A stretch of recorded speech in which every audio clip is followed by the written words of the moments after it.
Just tell me the truth. When did everything between us change? It changed the moment you stopped noticing me. Her family always looked at me like I was on trial.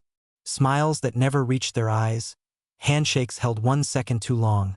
That polite, bored look rich people give waiters who talk too much. I used to tell myself I was imagining it. Relax, Daniel, I'd think. They're just old-fashioned. You're not a doctor or a lawyer, that's all. But that night at their house, in that oversized dining room with the crystal chandelier and the stupid silver deer on the sideboard, I finally understood exactly what I was to them. We were celebrating Ashley's promotion. Her father, Gary, sat at the head of the table like a CEO on a throne. Her mother, Linda, floated around topping off glasses. Her brother Josh scrolled his phone under the table.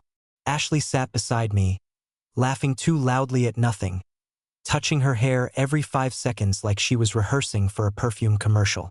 I remember the smell of roasted garlic, the clink of cutlery, the way the candlelight made everything look softer than it actually was. I remember thinking, okay, tonight I'll prove I belong here. I'll be funny, charming, useful. I'll show them I'm not temporary. And then I went to the kitchen. Ashley had just nudged me and said, "Baby, can you grab more wine?" Mom forgot the second bottle. Her tone, that sharp little snap under the sweet voice, made it sound less like a request and more like a command. I still stood up anyway, like a good husband. I walked into the kitchen and stopped just before the doorway because I heard my name. "Daniel," Linda said, her voice lowered. "Stop worrying, Ashley. He'll be gone soon." My brain did a full stop. I didn't see her at first. I just heard the words. The fridge hummed, the faucet dripped, and my heart started pounding so hard I could hear it in my ears. I took one small step closer and saw them. Ashley leaning against the counter, arms crossed, that familiar bored look on her face. Linda slicing dessert like we were in some peaceful family movie. "Mom," Ashley said, rolling her eyes. "You don't know that." Linda laughed, not kindly. "Oh, please, guys like him never last. He's convenient, that's all." Ashley didn't argue.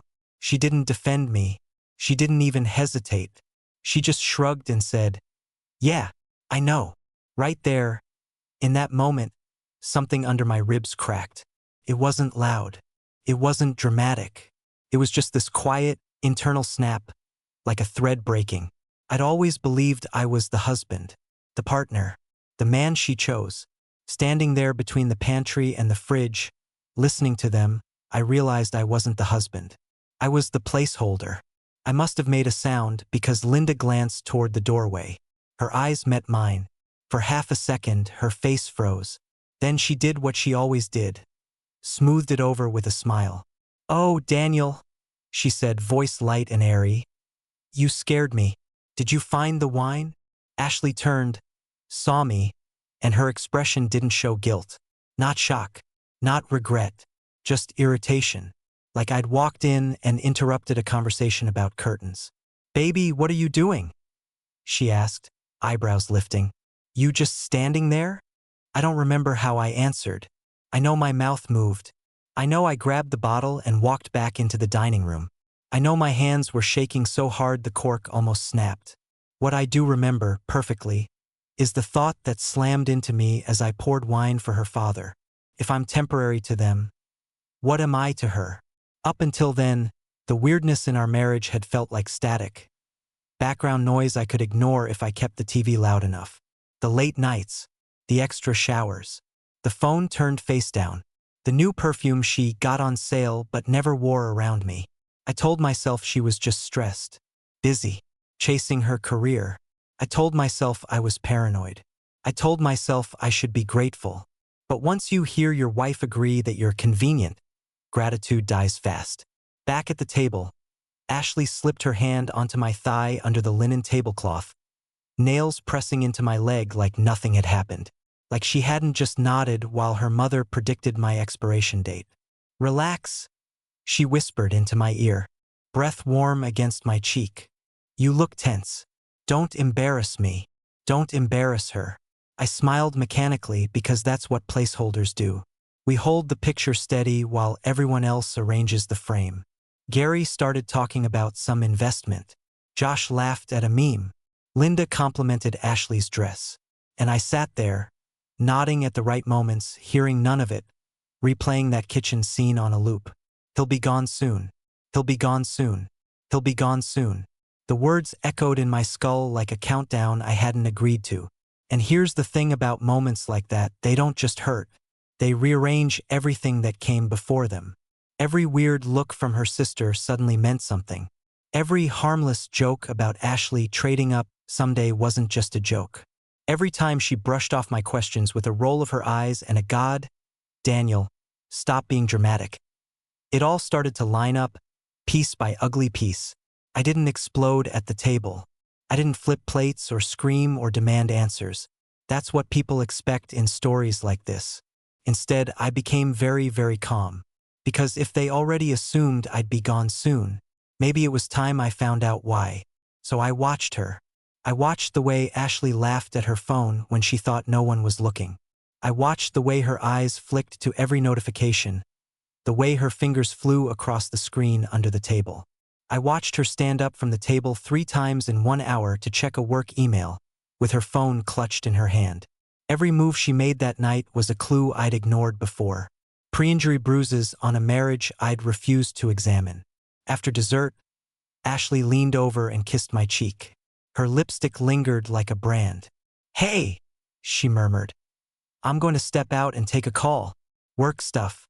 Don't make a big deal out of it. Okay?" Once, I would have nodded and said nothing, drowning the unease with trust. That night, I just watched her walk out the back door, phone already pressed to her ear, her voice dropping to that low, careful tone I'd never heard her use with me. I waited exactly 30 seconds. Then I stood up from the table, smiled at her parents and said, "Restroom." I wasn't going to the restroom. I was going to find out what a placeholder's wife does when she thinks her temporary man isn't watching. I slipped out the side door like I'd done something wrong, even though I hadn't. The cold night air hit me first, then the sound of Ashley's voice, sharp and low, slicing through the dark. She was standing at the far end of the patio, back turned, one heel hooked on the step, phone pressed to her ear.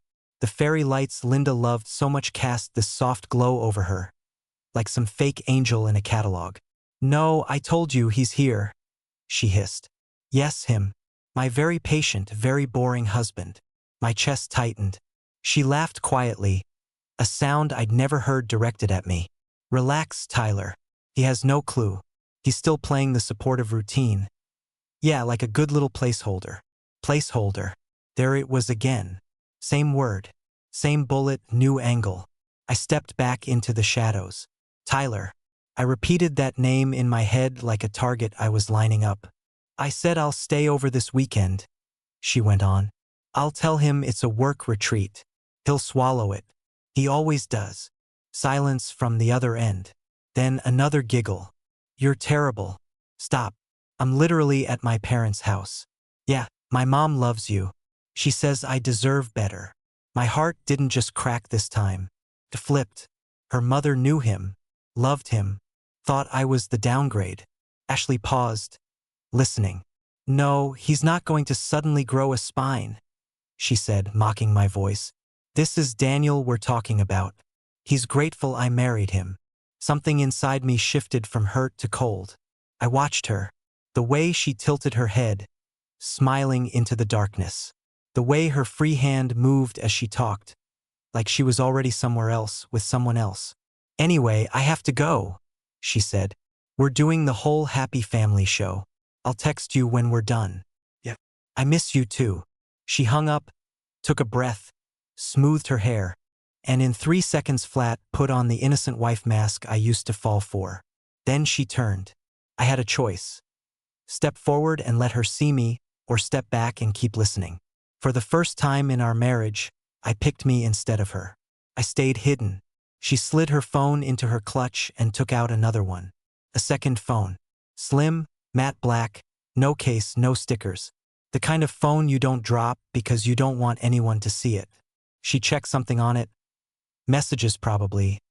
then put that phone back into a small inner pocket, completely separate from the one she used in front of me. 2 phones. A secret lover. A mother who already saw my exit like it was circled on a calendar. Ashley stepped back inside, shoulders relaxed, expression soft. I waited 10 seconds, then followed, walking in through the opposite doorway so it would look like I'd been at the bathroom.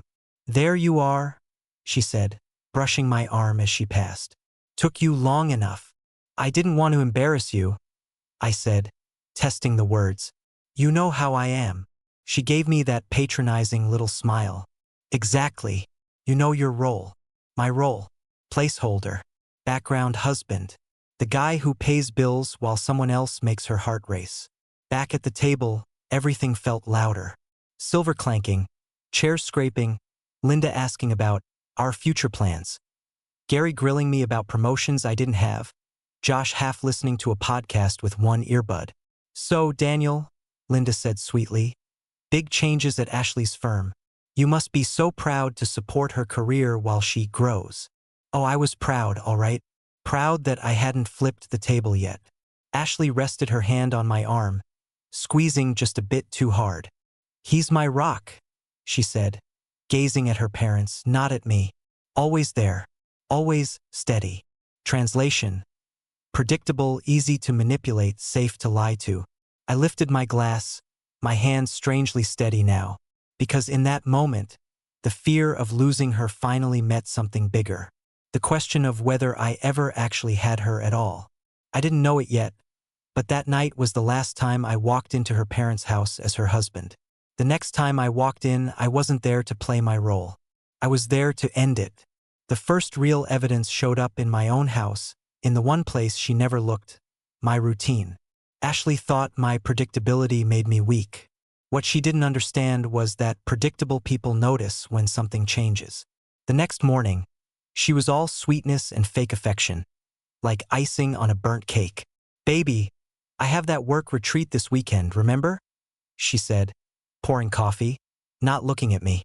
"I'll be gone Friday night through Sunday. Don't freak out. Okay? We talked about that?" I asked, even though I already knew we hadn't. She rolled her eyes. "Yes, Daniel. God. You really need to start listening when I speak." There it was, her favorite weapon. Make me doubt myself before I could doubt her. "I'll text you the hotel info later," she added, already grabbing her bag. "Don't be weird about it. It's just work." She kissed my cheek, grabbed one phone from the counter, the one I knew, and walked out. The other one, I guessed, was in her purse. The one for Tyler.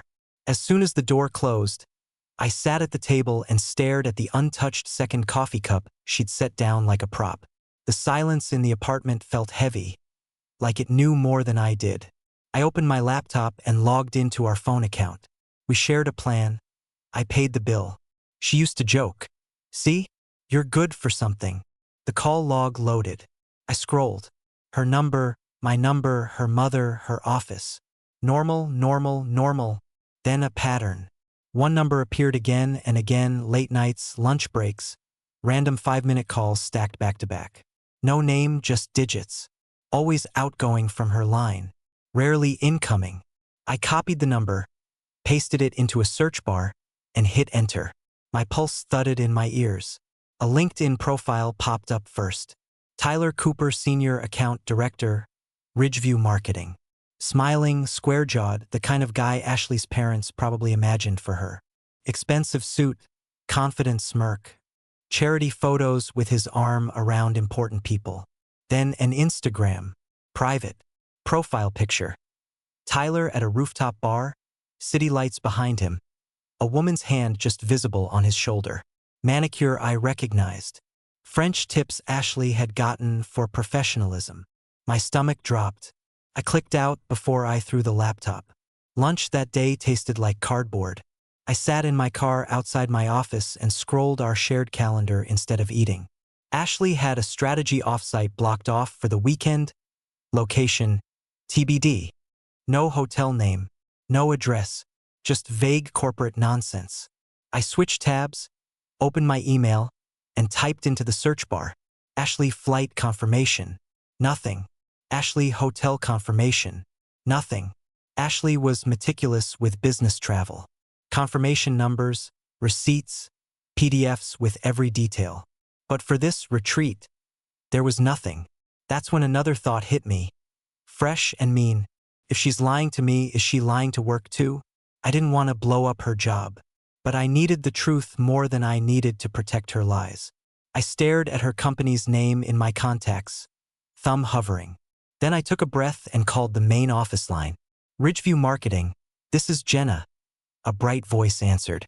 Hi, I said evenly. My name is Daniel Carter. My wife, Ashley Carter, works in accounts. I just wanted to confirm something about the team retreat this weekend. She asked me about dog sitting, and I forgot the hotel name. There was a quick pause. Typing. I'm sorry, Jenna said. There's no team retreat this weekend. My fingers went numb. Are you sure? She said it was mandatory. Yeah, I know, Jenna replied, light, oblivious. We have a client event next month, but nothing this weekend. Are you maybe mixing up dates? No, I said quietly. No, I'm not. I hung up before my voice could shake. There it was. Not suspicion. Not a bad feeling. Not paranoia. Proof. She lied about the retreat. She lied about work. She lied about where she'd be sleeping while I stayed home like a good placeholder, feeding our dog and paying our bills. That night, she came home later than usual, smelling like expensive cologne that wasn't mine. Long day, I asked. You have no idea, she said, kicking off her heels. Clients are insane. I watched her drop her bag, watched the hidden pocket bulge slightly where the second phone had to be. It burned in my vision like a secret she thought was too smart to be found. I didn't confront her. Not yet. I slept next to her that night, staring at the ceiling, listening to her breathe, feeling more alone than I'd ever felt in my life.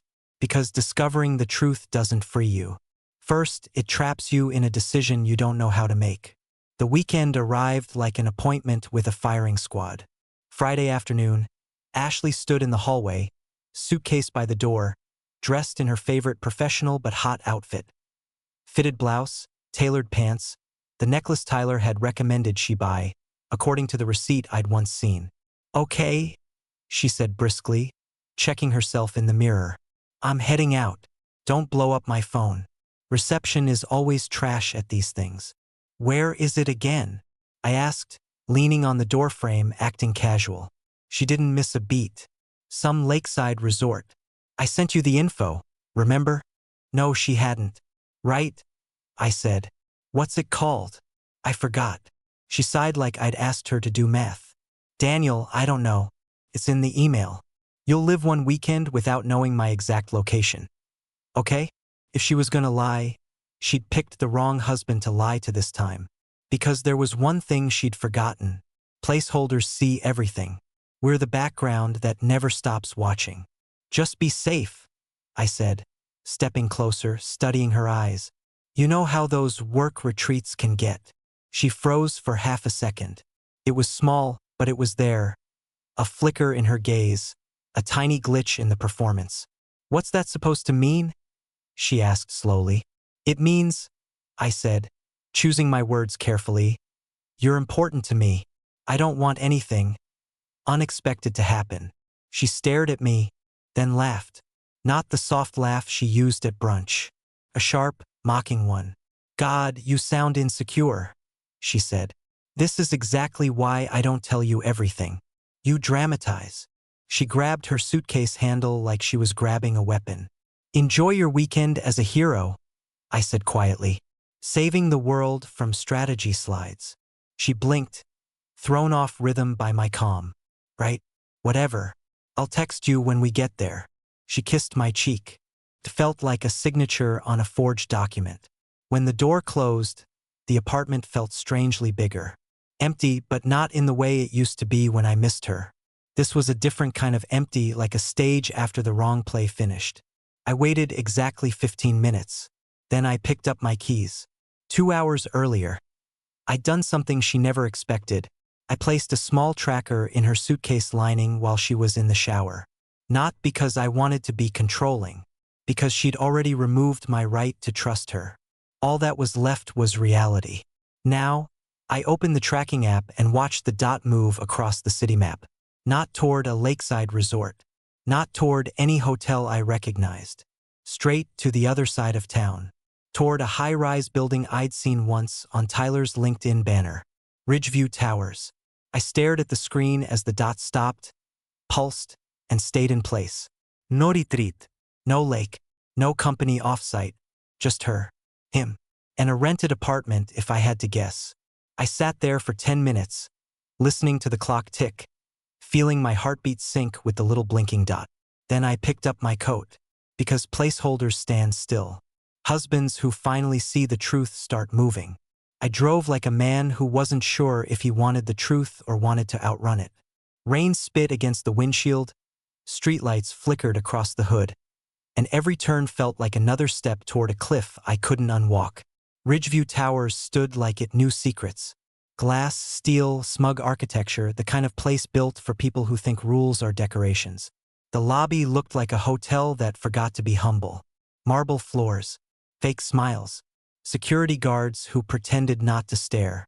I walked in with my hood up, heart pounding, Ashley's location blinking on my phone like a taunt. She wasn't moving. She was exactly where she wanted to be, which meant I was exactly where she didn't expect me. I stepped into the elevator. Her dot was on the 17th floor. The elevator hummed. My pulse hammered. I smelled my own sweat. I'd imagined this moment 1,000 ways, me yelling, her crying, some dramatic confession where she realized she'd made a mistake. None of those fantasies prepared me for who I was now.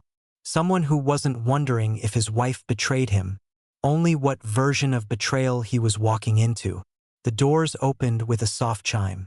The hallway was quiet, carpeted, upscale, suffocating in its silence. I followed the dot to 17B. I didn't knock. I didn't hesitate. I pressed my ear to the door. Her voice, Ashley, alive, bright, laughing. Not the brittle laugh she used with me, but something loosened, unguarded, real. A laugh that didn't belong to a married woman coming home from a work retreat. Then another voice, male, smooth, easy. Tyler. I didn't need a face. The voice carried arrogance like cologne. I closed my eyes, and the world shrank to a sound I never wanted to hear. Ashley whispering, "I missed you." Those 3 words sank right into my bones and lit them on fire. I turned the handle, not expecting it to open. It did. Her first mistake wasn't cheating. It was forgetting to lock the door. The apartment looked like a magazine spread. Designer furniture, dim lighting, a bottle of wine half-finished on the counter. 2 glasses, hers with lipstick, his without.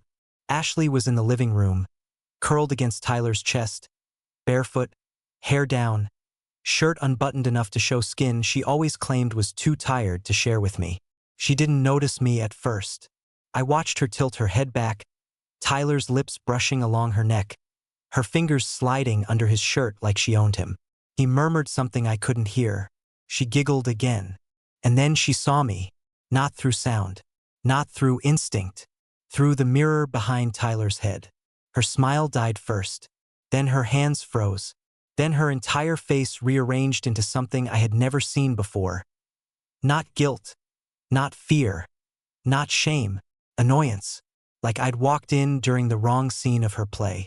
"Daniel?" she said finally, pushing herself off Tyler's lap.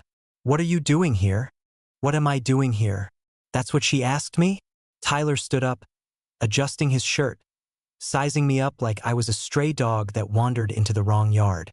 "Bro," he said calmly, "you can't just walk in someone's place like that." "Bro." I almost laughed. Ashley stepped closer, arms crossed. "This is insane. Were you following me?" "No," I said quietly. "You brought me here." She blinked, confused. I lifted my phone. The blinking dot glowed between us. Her eyes widened. "You tracked me? Oh my God. That is psychotic." "Psychotic. Not sorry. Not I can explain. Just attack. Redirect. Humiliate." Tyler put a hand on her waist. "Ashley, you don't need to justify anything. He's acting crazy." Something inside me cracked wide open. I called your office, I said. There's no retreat. No hotel.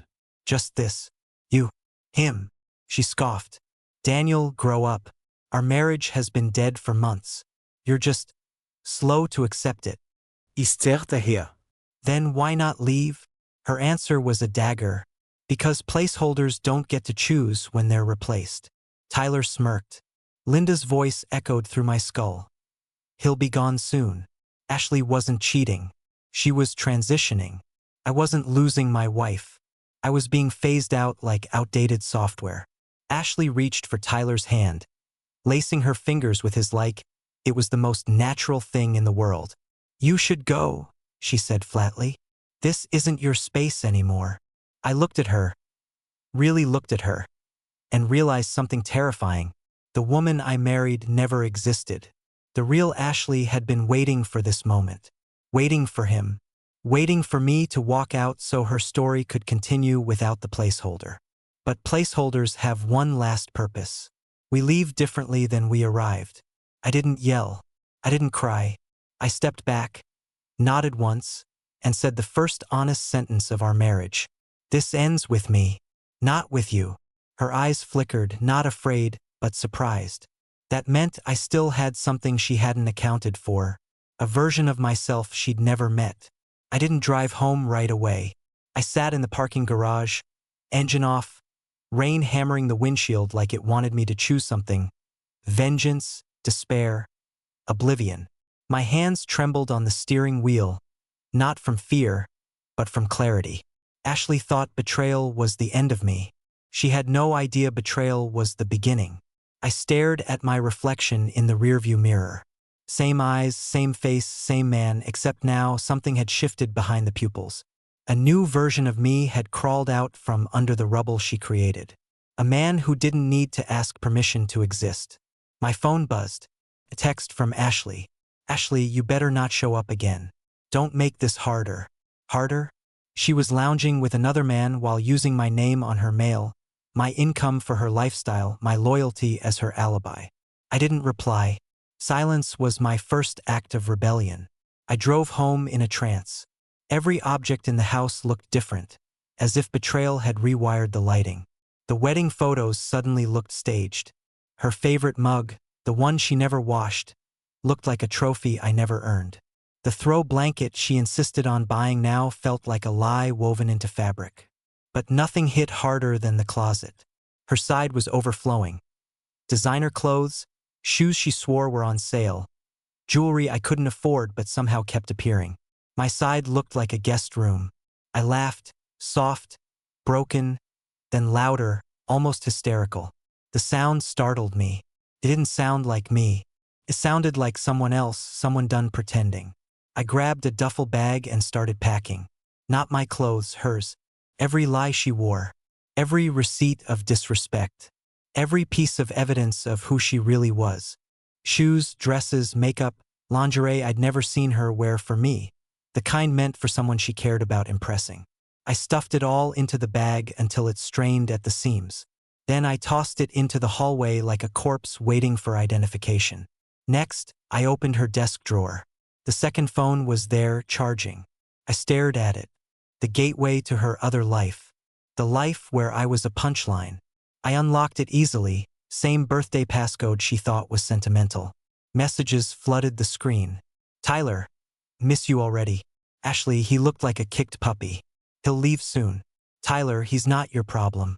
Placeholder husbands don't fight. Placeholder husbands don't fight. The words stabbed me, but not the way they intended. Pain wasn't the enemy anymore. Pain was the map leading me forward. Then I saw the message that ended the old version of me.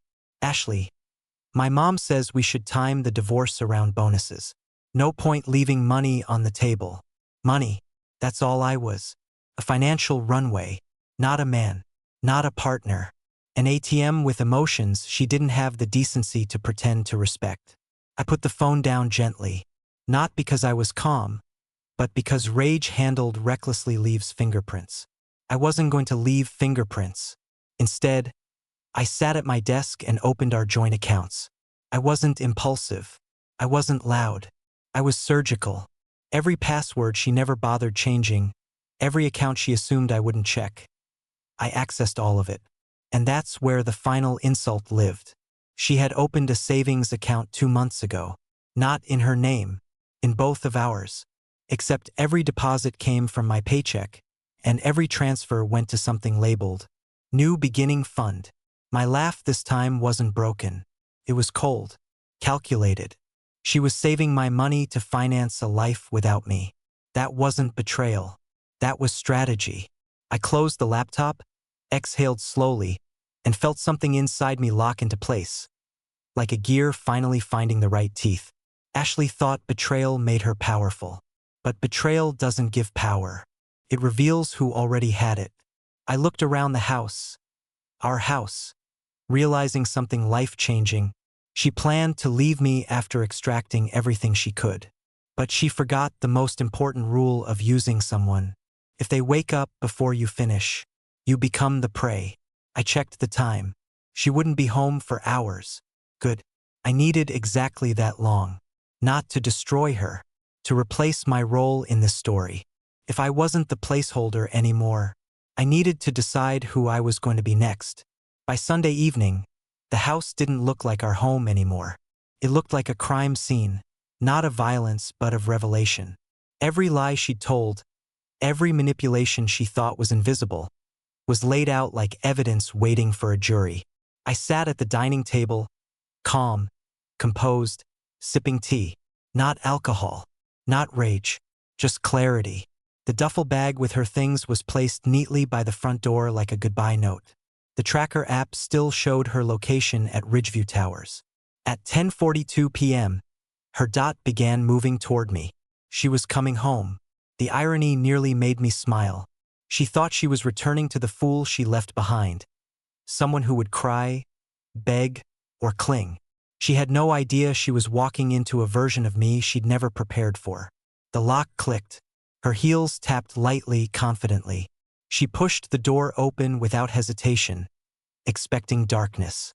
Instead, she found me sitting there, lights on, waiting. Ashley froze mid-step, mascara perfect, hair styled, expensive blouse slightly wrinkled from someone's hands. Definitely not mine. "Oh," she said, blinking. "You're awake." "I am," I replied.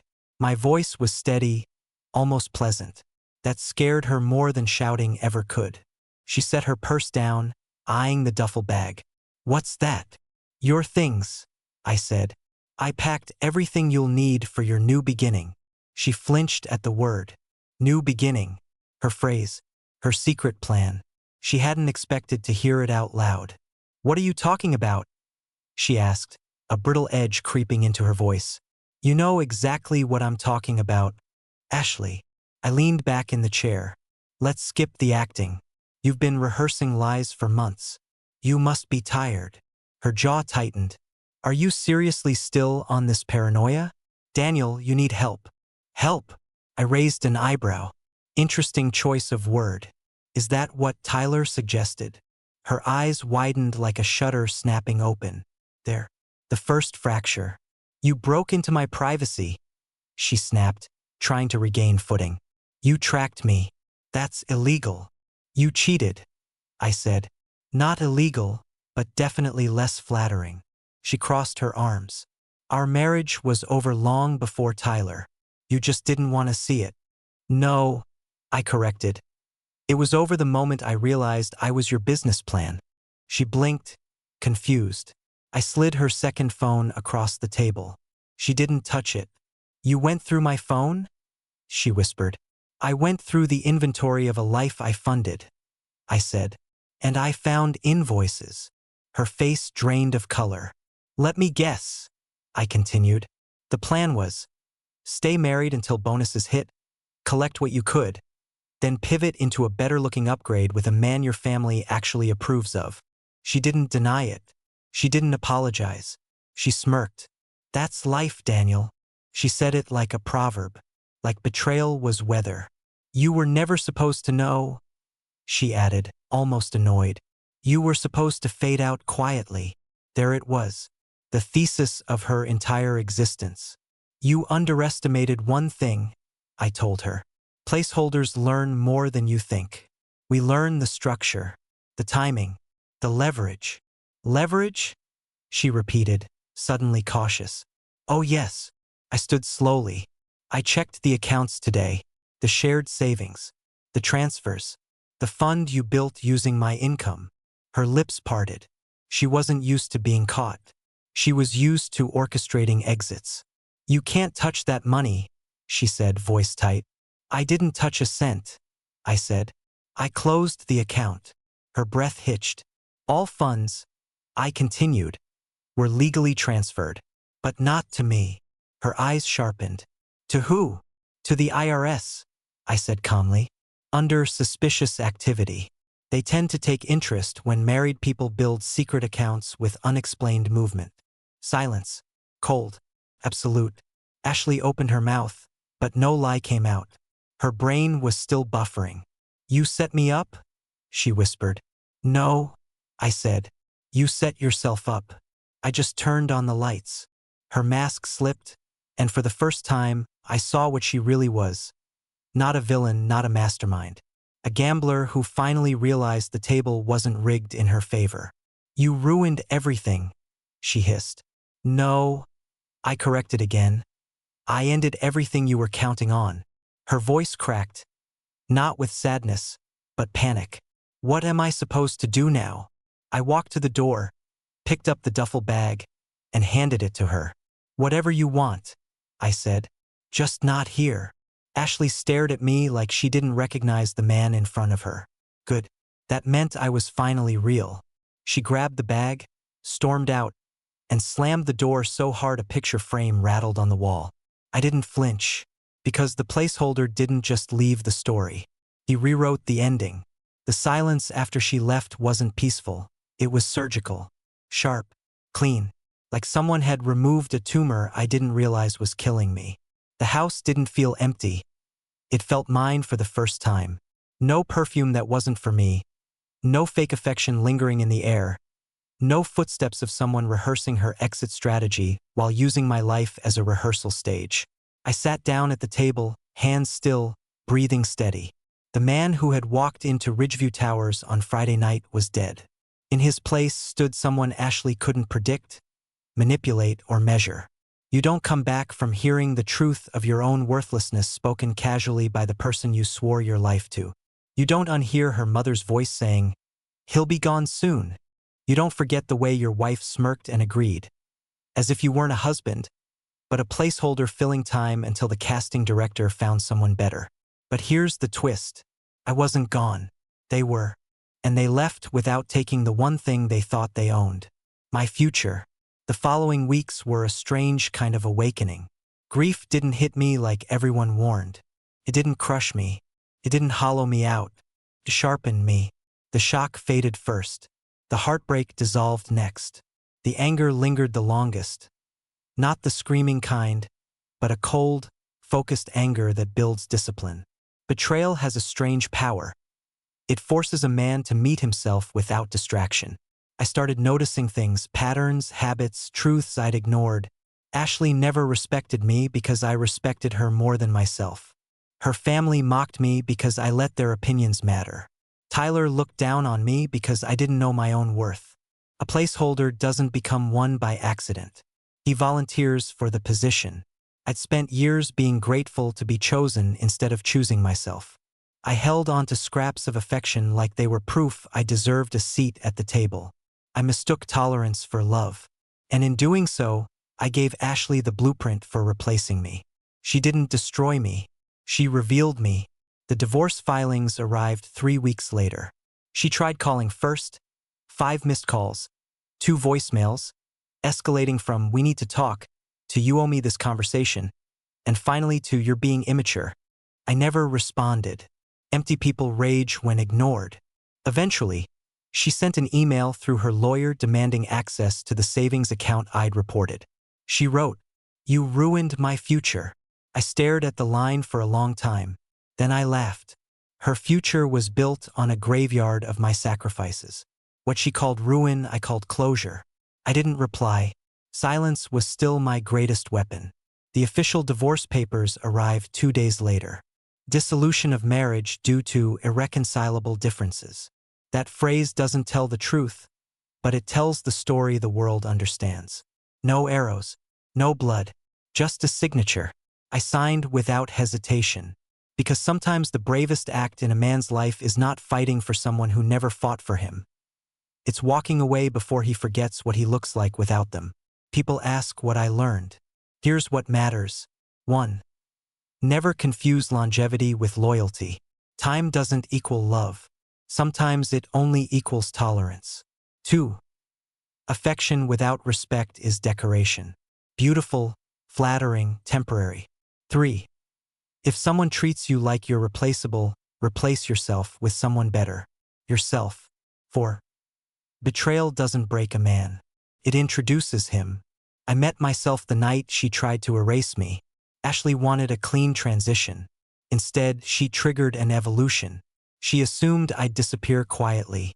Instead, I became unforgettable, not because I fought her, but because I finally fought for me. The placeholder is gone. The man remains.